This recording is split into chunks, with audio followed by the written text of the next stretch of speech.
وليد بص كده ليه يا وليد؟ بتبص كده ليه؟ حبيبتي معلش ممكن تسمعيني، ابعدي عن سيف. روح، لازم تخرج وتدخل جسد سيف.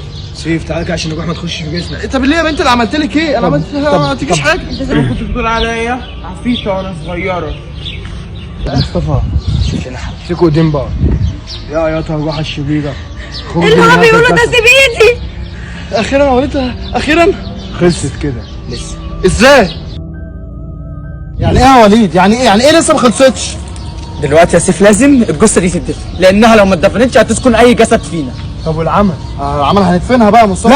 لا انت واخوك تدفنوها، انا مش هروح المكان ده تاني. ايه ده يا مصطفى؟ انا اللي كنت بخاف مش انت، وبعدين لازم نعمل كده عشان ما تصيرلناش تاني. يلا بينا. الحمد لله الحمد لله كنا دفناه والكابوس ده خلص والحمد لله مفيش خوف تاني. بجد؟ متأكد يا سيف؟ يا وليد دي رجعت تاني يا وليد. في ايه يا عم؟ مفيش حد. طب يلا بينا نروح. يلا يا عم. يلا.